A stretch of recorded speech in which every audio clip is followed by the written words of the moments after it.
The desert is a place where time does not pass in the same way it does anywhere else.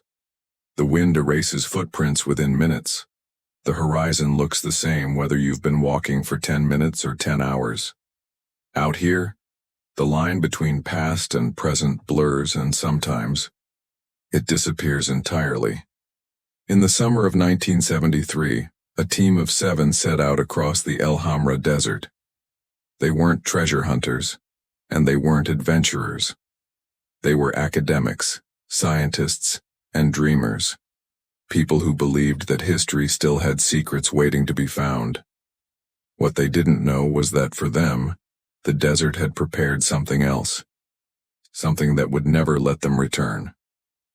At the head was Professor Richard Hale, 53 years old, already a respected name in the world of archaeology. He wasn't chasing gold or fame. He was chasing patterns. Hale had built a reputation on noticing details others ignored. The angle of a chisel mark, the alignment of stones, the way myth bled into fact.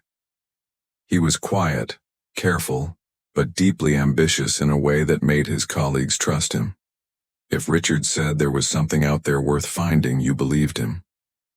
Beside him was Dr. Elaine Carter, 37, a linguist who specialized in ancient languages no one else cared to study.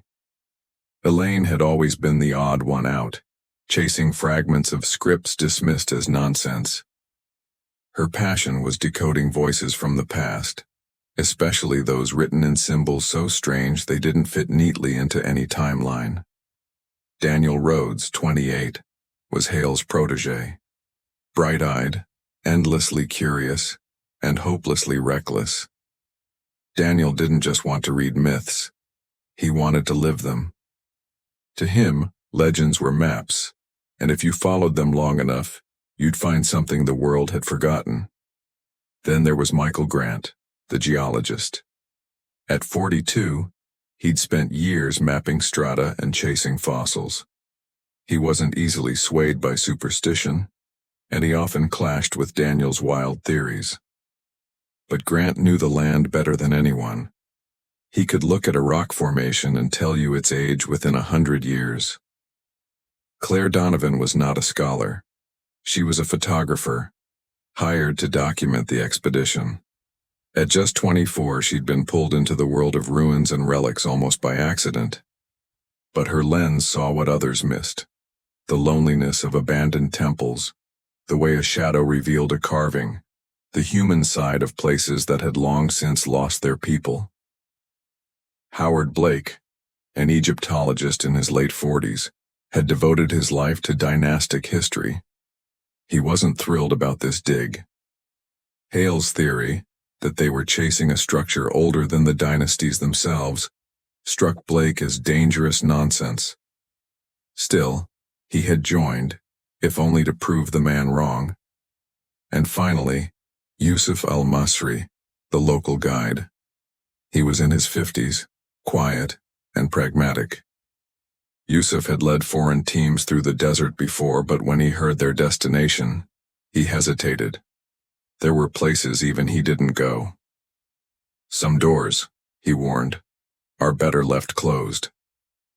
They left Cairo on July 8th in 2 battered jeeps loaded with canvas tents, crates of water, radios, and notebooks. The city gave way to endless sand, and the laughter of the younger members faded into silence as the desert stretched endlessly before them. Yusuf sat in the front seat of the lead jeep, his eyes always scanning the horizon. At night he told stories by the fire, of caravans lost in storms, of strange lights near old burial sites. Daniel listened eagerly. Blake rolled his eyes. On the 3rd day, a sandstorm nearly tore their camp apart. When it passed, they noticed something odd. Beneath the sand, half-buried stones jutted out, carved in geometric patterns no one recognized. Hale took photographs. Elaine traced the symbols, and Daniel declared it proof they were close. But Yusuf looked pale. "These are not ours," he muttered. "This is older." By July 11th, They reached the coordinates Hale had spent years compiling from old maps and obscure texts. To the untrained eye, it looked like nothing but a flat expanse of rock and sand. But Hale saw alignment. The stones, the cracks, the way the dunes shifted with the wind, it all pointed to something beneath. That night, they made camp. Claire took photos of the horizon at sunset, capturing the last light bleeding over jagged ridges. Elaine sat by the fire, copying the strange symbols they'd found. Daniel paced restless, muttering about thresholds and passages. Yusuf refused to sit with them. He stayed near the jeeps, muttering prayers under his breath. When Hale asked him what was wrong, Yusuf only shook his head. "The desert remembers," he said softly, "and it does not forgive." On July 12th, they began digging. The sand came away easily at first, then resisted, as if clinging to what it covered. By dusk, they had uncovered a stone slab twice the size of their tents, its surface etched with those same strange symbols. Unlike hieroglyphs, these were sharper, more angular. Elaine couldn't identify them. Blake argued they were meaningless. But in the center of the slab was a deep groove, shaped unmistakably like a doorway. That evening, the radio check came at 8:43 p.m. Investigators would later replay the crackling tape dozens of times, straining to make sense of the final words. "The shadow is moving. It doesn't match the sun. Richard says we need to record this. Will?" And then silence. What happened between that message and dawn has never been explained. When the search team arrived 3 days later, the desert was eerily still. The jeeps were parked as if waiting. The tents flapped gently in the wind. A pot of lentils sat cold by the fire, half-eaten. Claire's camera was found near her bedroll, a half-used roll of film still inside. When developed, the last photo showed the team standing near the slab. All 7 of them, faces blurred by twilight. Behind them, the shadow of the doorway seemed darker than it should have been. Richard Hale's journal was discovered inside his tent, open to the last page. His neat handwriting trailed off after 4 words. "The door is open. No bodies. No footprints leading away. No signs of struggle. Just silence." The Egyptian government sealed the site, blaming the disappearance on natural causes, bandits, storms, or disorientation. But locals knew better. They whispered about the door of the lost, an ancient threshold that lured people in and never let them leave. And so, the Hale expedition faded into legend. For 51 years, nothing more was heard. No remains, no artifacts, no answers. The desert kept its secret. Until in 2024, a new discovery shattered the silence and forced the world to reconsider what really happened to those 7 souls who vanished without a trace. For more than 5 decades, the desert kept its secret. The Hale expedition became a ghost story whispered among students of archaeology, a cautionary tale about ambition, hubris, and the dangers of ignoring local warnings. In academic circles, it was a footnote, a mystery no one dared touch, too cold, too unresolved. But in the spring of 2024, everything changed. The breakthrough didn't come from a team of archaeologists or historians. It came from a construction crew. In March of 2024, a government-backed energy project began surveying remote stretches of the El Hamra Desert. Their task was to prepare the land for solar farms, vast fields of panels meant to capture the relentless sun. Bulldozers cleared dunes, drones scanned the terrain, and for the first time in half a century, heavy machines disturbed the sand near the site of the vanished expedition. On April 2nd at approximately 10:47 a.m., one of the excavation teams reported their machinery striking stone, far below the surface, deeper than expected. What they uncovered wasn't a natural rock formation. It was carved. Photos show the first reveal. A series of interlocking slabs, arranged in a perfect circle, each etched with angular markings that looked eerily similar to those documented in Professor Hale's last journal. The construction was halted immediately. Within 24 hours, the Egyptian Ministry of Antiquities dispatched a small team of experts. And when they arrived, they made a discovery that sent shockwaves through both government offices and the international academic community. Just beyond the circle of stones, buried beneath layers of sand and silt, lay the remains of the Hale expedition's camp. The tents were there, collapsed, brittle, their canvas worn thin but still recognizable. Rusted bed frames, shattered lanterns, fragments of notebooks sealed in waxed leather. Even the 2 jeeps remained, their frames eaten away by rust, but their license plates intact. The strangest detail, the camp appeared untouched since 1973. There were no signs of looting, no signs of storm damage beyond what 50 years of sand would naturally do. Everything had simply waited. Among the artifacts recovered were Claire Donovan's Leica camera, remarkably intact. The last roll of film had degraded badly, but 2 frames could still be developed. One showed the team around the slab as previously reported. The other showed something else entirely, what looked like a doorway glowing faintly in the desert night. Richard Hale's second journal, not the one found in 1973, but a smaller leather-bound book hidden in a metal case. Its final entry stopped mid-sentence. The stone responds to the shadow. Elaine says the symbols are changing.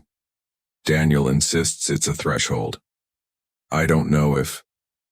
Fragments of clothing, including what appeared to be Daniel Rhodes's expedition jacket. The fabric was torn in several places, edges blackened as though singed. And then there was the most chilling discovery. Near the center of the camp, buried in the sand, was a single human hand bone, clutching a rusted fountain pen.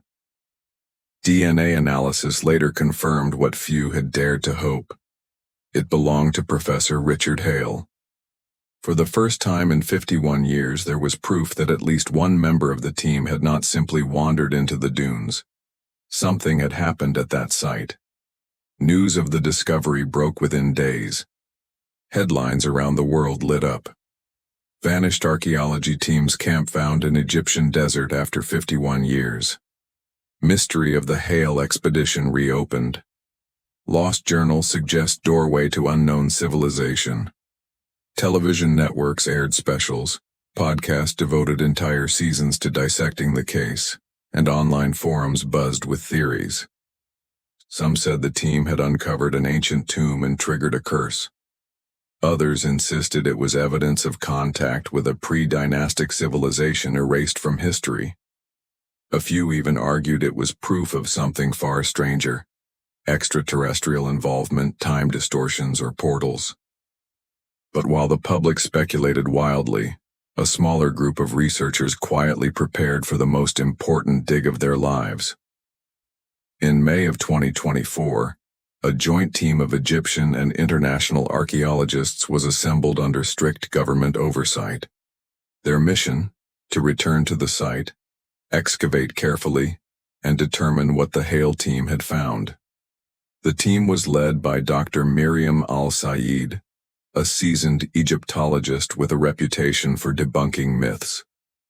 Alongside her was Dr. Jonathan Keats, an American historian obsessed with unsolved archaeological mysteries, and Dr. Layla Haddad, a linguist specializing in proto-writing systems.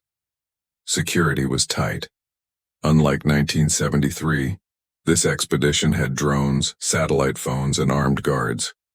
But as the convoy rolled out into the desert, the atmosphere was still tense. Locals gathered to watch them leave, whispering the same warnings Yusuf al-Masri had spoken half a century earlier. Some doors are not meant to be opened. By June 3rd, the team had cleared the sand around the circular slabs. What they found astonished even the most skeptical experts. The carvings on the stones were not random. When pieced together, they formed a continuous band of symbols that seemed to shift depending on the angle of the sun. Dr. Haddad described it as a living script, letters that moved with light, as though the stone itself was responsive to the passing of time. In the center of the circle was the slab Hale's team had uncovered. The same groove, the same markings. And when the setting sun cast its final shadow across the surface, the groove lit up faintly, glowing a deep crimson. The scientists scrambled to measure, photograph, and record everything. But none of them could explain how a stone buried for thousands of years could emit light without heat, without power, without any visible mechanism. Then came the second shock. Inside one of the collapsed tents, hidden beneath a rusted metal trunk, they found another camera, not Claire's Leica, but an older model belonging to Michael Grant, the geologist. Against all odds, its film had been partially preserved. When developed, the images revealed the Hale team's final hours. One frame showed the group gathered around the slab at night, lanterns glowing. Another showed Elaine Carter kneeling by the symbols, her notebook open, her face tense. And the last photo, partially blurred, streaked by motion, showed a shape emerging from the doorway. Not a person, not an animal. Something taller, indistinct, as though light itself had bent into form. The frame cut off at the edge, but investigators swore they could see a hand, long, skeletal, stretching into the darkness where the team had stood. On June 10th, excavation beneath the slab revealed what no one expected: a chamber. Descending by rope, the archaeologists found themselves in a cavern lined with walls of perfectly cut stone. The air inside was stale but breathable, as though sealed for millennia. The walls bore the same angular markings, sharper and clearer than those above. At the center of the chamber was an altar-like structure, and upon it lay 7 objects, small palm-sized stones arranged in a circle. Each stone was carved with a symbol that matched those in Elaine Carter's notes. But there was something else. One of the stones was missing. In its place was a scrap of canvas, brittle with age but still legible. On it, scrawled in faded ink, were 4 words in English. "We shouldn't have opened." The handwriting matched samples from Daniel Rhodes. The chamber was sealed off immediately. Government officials arrived within hours, confiscating the artifacts, restricting access, and ordering silence from the team. But by then, enough evidence had leaked.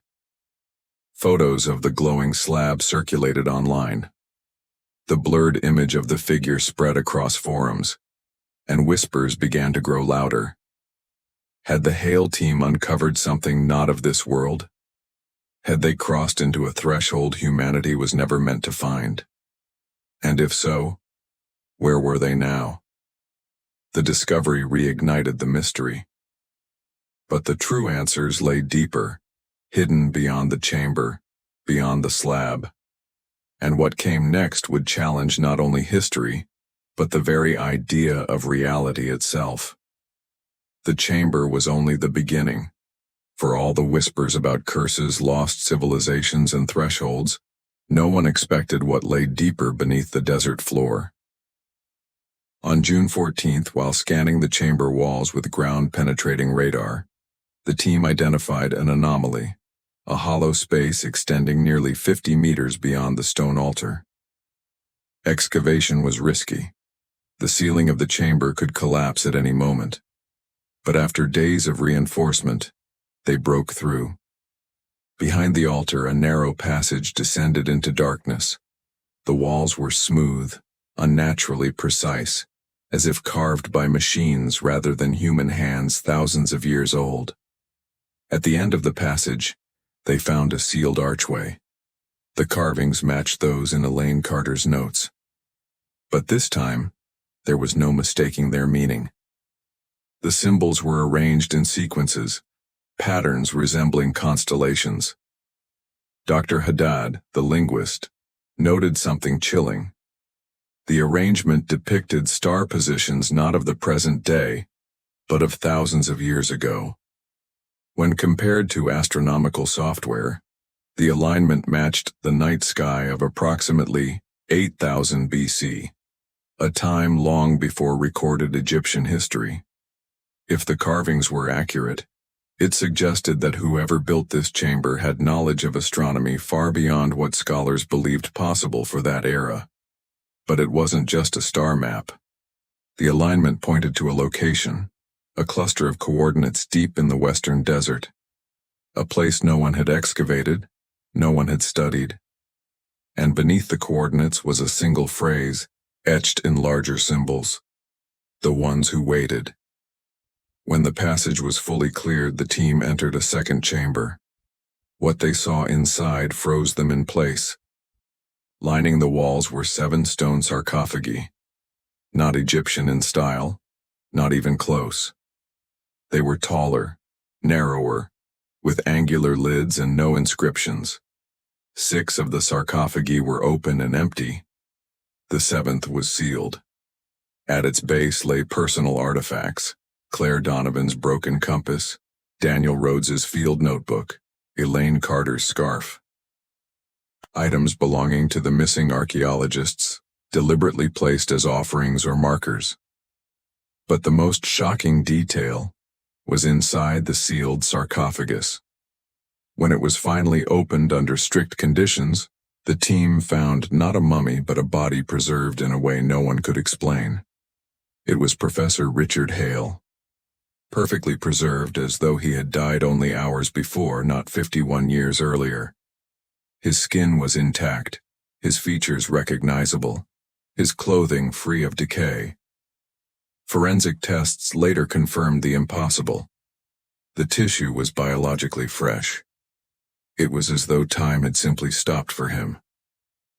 Near Hale's body, inside the sarcophagus, lay a small corroded tape recorder. Against all odds, fragments of the tape were still playable. The recovered audio lasted less than 2 minutes. The voice, trembling but clear, was unmistakably Hale's.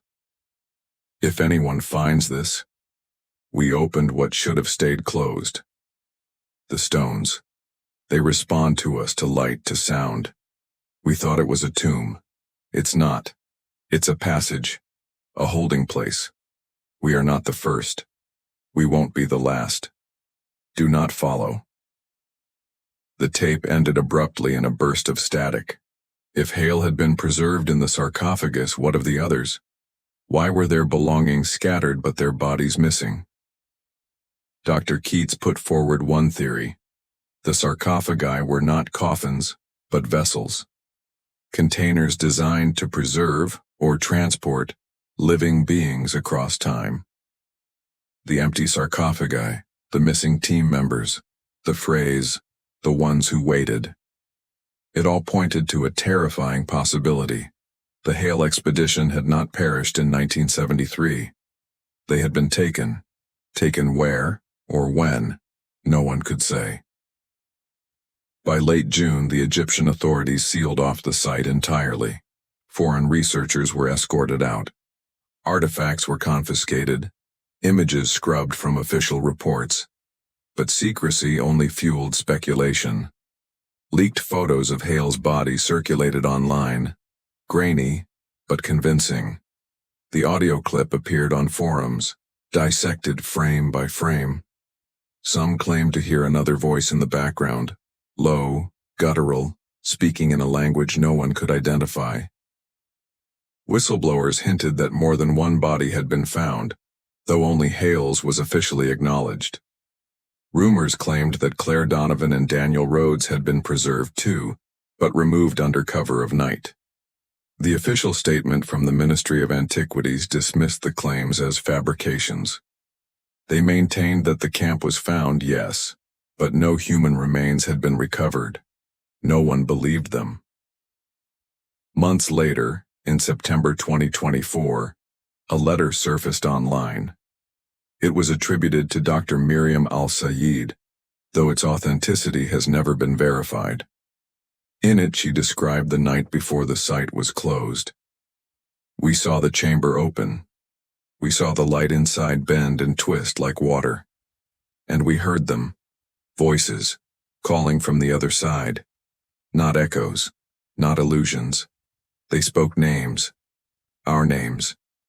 I can't sleep since, because I know they're not gone. They're waiting. The letter was quickly removed from the internet, but not before copies spread across multiple platforms. 51 years after they vanished, the Hale expedition became more than a mystery. It became a symbol. To some, proof of an advanced forgotten civilization. To others, evidence of phenomena beyond science. For the families of the missing, it was a wound reopened, a hope rekindled that perhaps their loved ones were not dead, but trapped somewhere, somehow. And for Professor Hale, whose preserved body now rests in a restricted government facility, the questions remain endless. How did he die?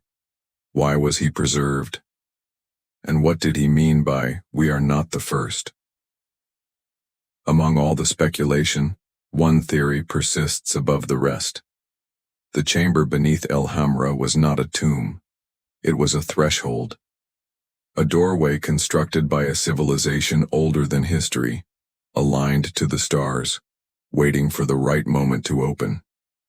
Hale's team had activated it, and in doing so, they had stepped across, leaving behind artifacts, journals, and warnings, but vanishing into something humanity still cannot comprehend. Where they went, whether across time, across space, or into something entirely other, remains unknown. But one thing is certain. The desert did not consume them. The world we know did not hold them. And somewhere, beyond the reach of sand and stars, the Hale expedition may still be walking. When the sun sets over the El Hamra desert, shadows stretch long across the dunes. The wind whispers against the stones, carrying fragments of names, fragments of time. Travelers who pass near the sealed site often report the same sensation, that they are being watched, that they are being remembered, that the desert itself is waiting. For what, or for whom, no one dares to say.